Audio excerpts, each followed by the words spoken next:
Sus biógrafos dicen sobre ella que era una auténtica y excéntrica musa, que desde luego bebía los vientos, pero aquellos vientos procurados por Eolo, el célebre dios griego, el dios del viento. Y es que ella se mecía a razón del viento, a razón de su corazón, a razón de las olas del mar, aquellas que la impregnaron nada más nacer en su San Francisco natal, allá en California, el 27 de mayo de 1878. Su nombre era Dora Angela Duncan, aunque su devoción rendida por el elemento materno, por su madre, pues provocó que adoptara el nombre de Isadora Duncan. La gran reina de la danza a principios del siglo XX, siempre de estilo libre, siempre interpretando sensaciones y sobre todo pasión, la pasión que emanaba de su corazón. Isadora Duncan conmovió a propios y ajenos, suscitó toda suerte de críticas en los sentidos que os podéis figurar. Isadora Duncan no dejó imperturbable a nadie. Hoy vamos a contar su historia.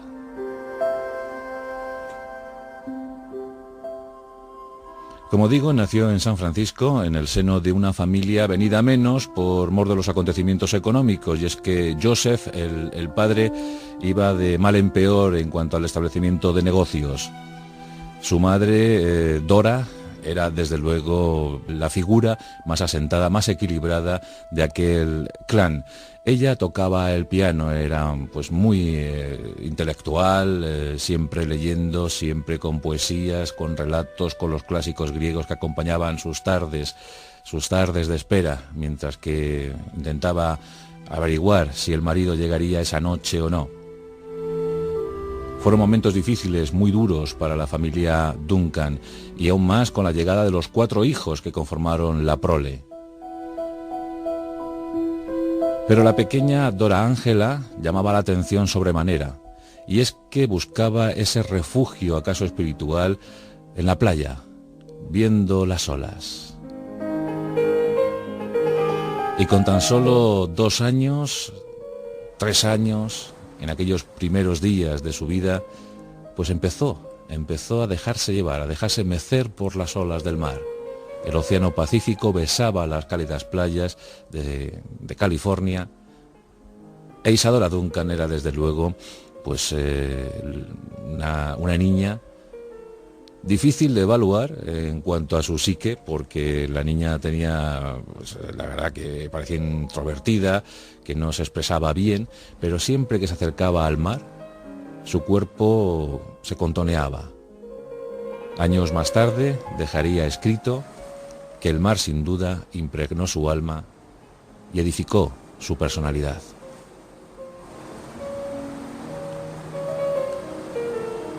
La fatalidad se adueñó del buen destino de esa familia Duncan y el padre Joseph abandonó a la mujer y a sus hijos buscando mejores aventuras.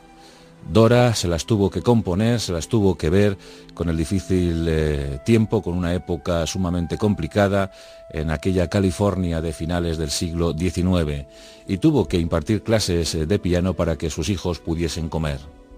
Más tarde intentó que los 4 vástagos conformasen una pequeña compañía teatral, y con ellos se lanzó a buscar fortuna.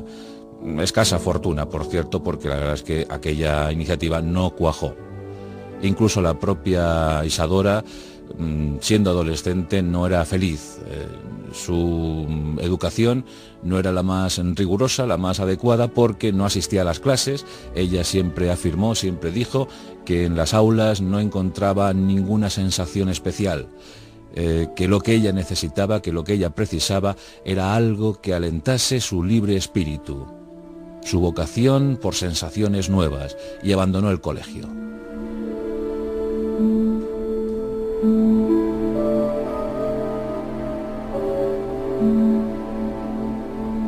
Tras la huida de las clases, encontró un nuevo refugio, un nuevo asentamiento en las bibliotecas.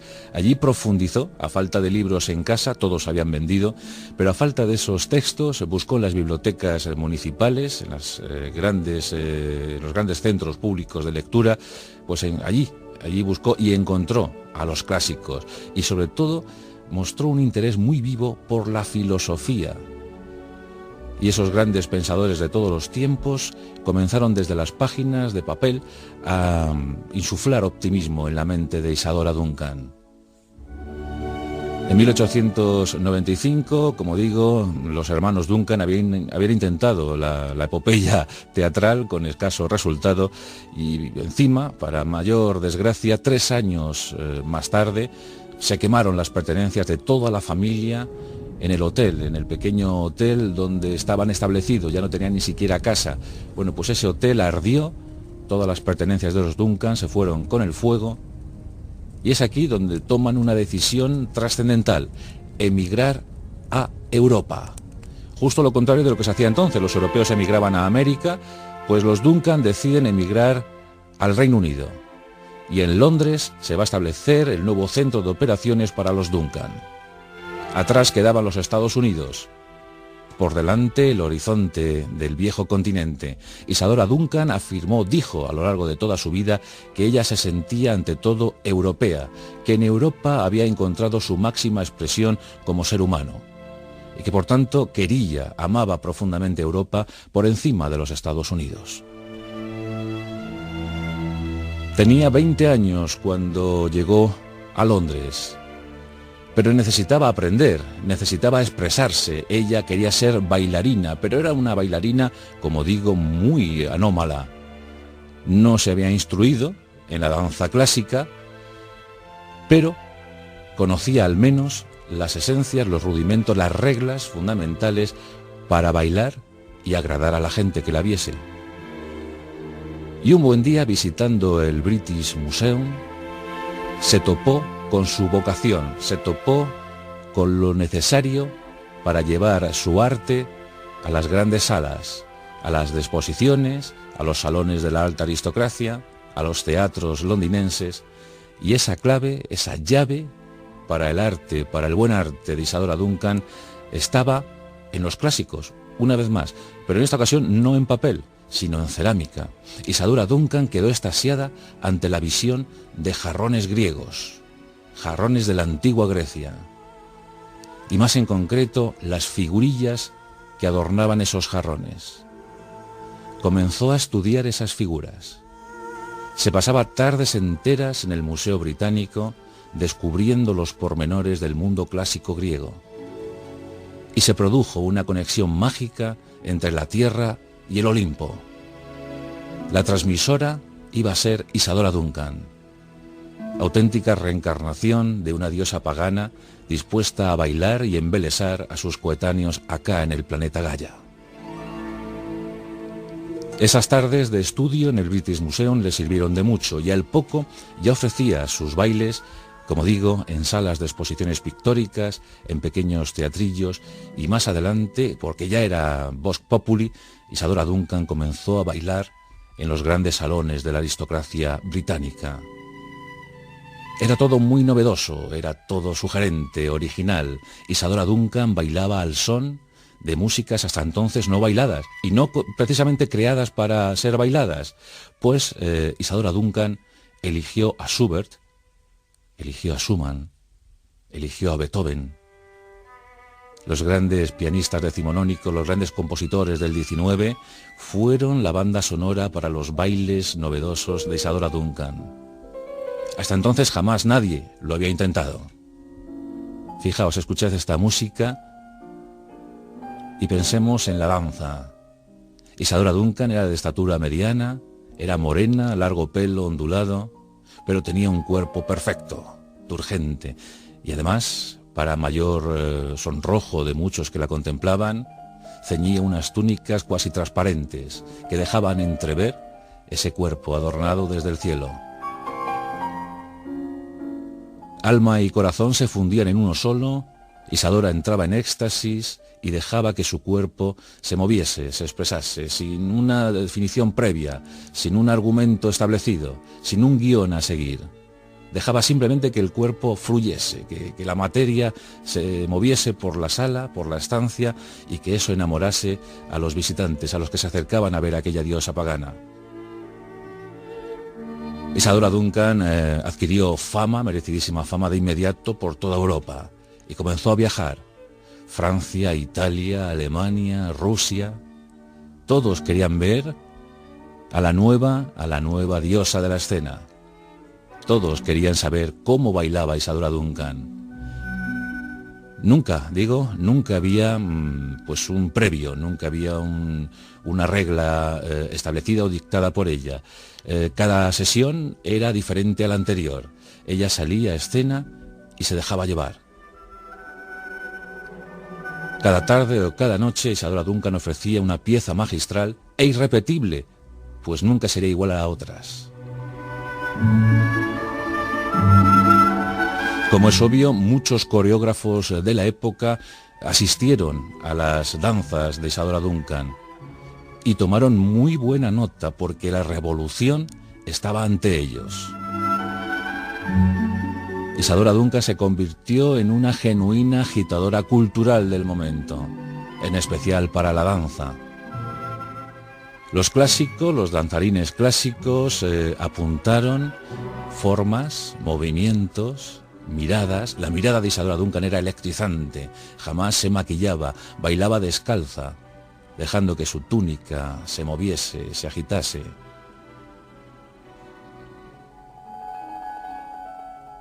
El aire se podía cortar, la gente asistía perpleja a esa sesión de cultura sin igual. Se musitaban palabras, pero de admiración, en otras ocasiones de crítica. Desde luego no era nada conformista Isadora Duncan. Levantó academias por buena parte del continente, en ciudades como París, Roma, San Petersburgo. Pero igual que la fortuna sonreía a Isadora en aquellos años, también la desgracia comenzó a acompañarla de una manera demasiado frecuente, tanto que en esa leyenda negra que acompañó a la bailarina norteamericana siempre se dijo, se afirmó, que todo lo que Isadora Duncan amaba fatalmente se destruía. Era atea, no creía en Dios. Curiosamente, esta viva imagen de una diosa pagana, de una diosa griega, no creía en una deidad superior. Creía, en cambio, en el libre pensamiento, en el amor también libre, y tuvo numerosas relaciones. Una de ellas con Gordon Crane, con el famoso escenógrafo, con el que tuvo a su primera hija. Después se enamoró de un magnate, Paris Singer, el gran multimillonario, gracias a las máquinas de coser, Singer. Bueno, pues con Singer, Isadora tuvo a su hijo. 2 hijos que desgraciadamente murieron en un único accidente.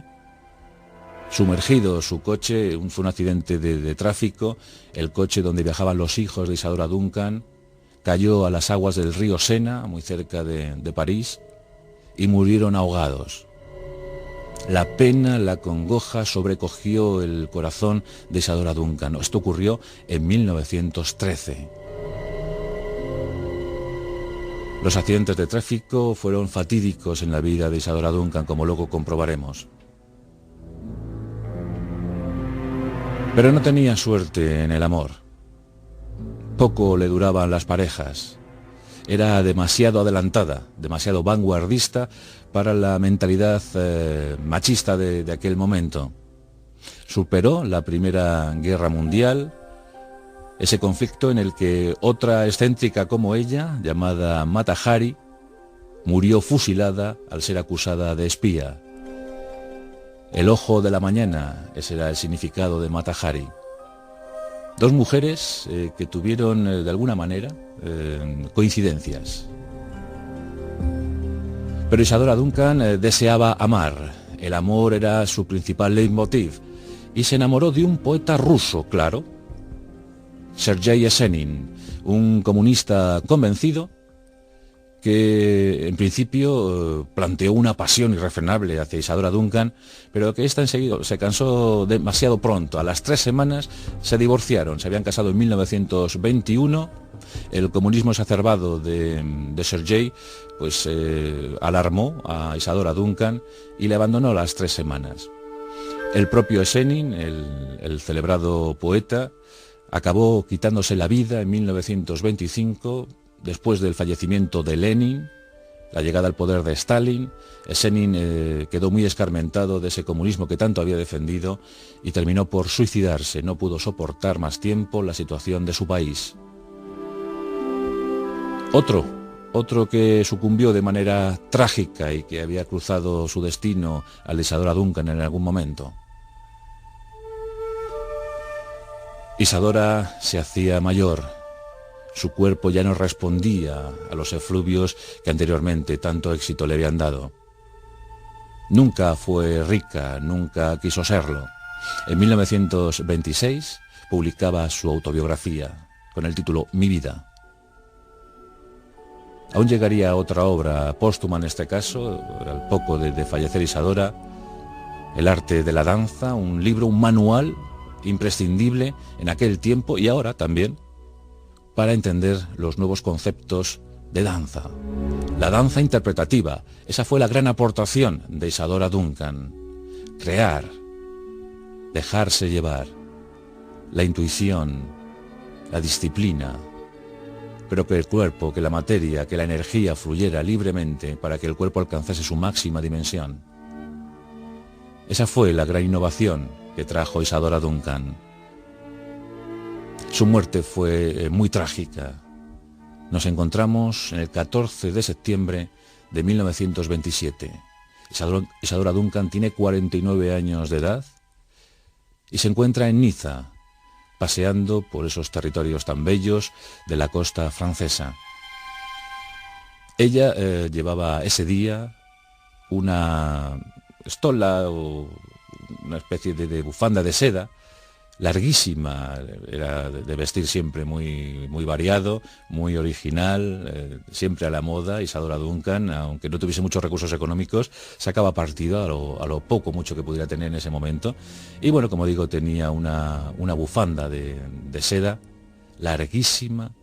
Ella fue a subió a su coche descapotable con tan mala fortuna que esa bufanda de seda quedó engarzada con los radios de la rueda de aquel coche descapotable.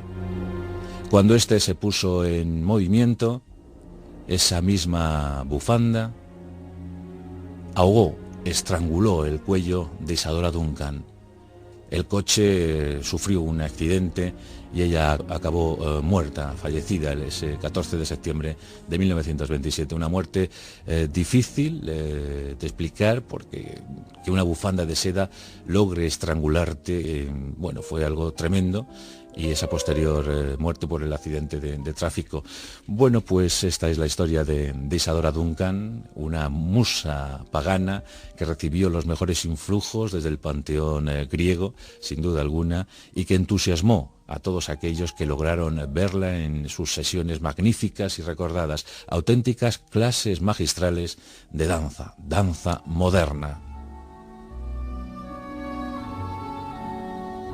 Según cuentan los mejores coreógrafos de hoy en día, todo cambió tras la irrupción violentísima de Isadora Duncan en la cultura europea de aquellos principios del siglo XX. Y por eso, como mujer intrépida, como mujer original, como aquella que logró mover el mundo que le tocó en suerte, hoy rendimos homenaje a la díscola, a la maravillosa, a la grande, entre las grandes, Isadora Duncan.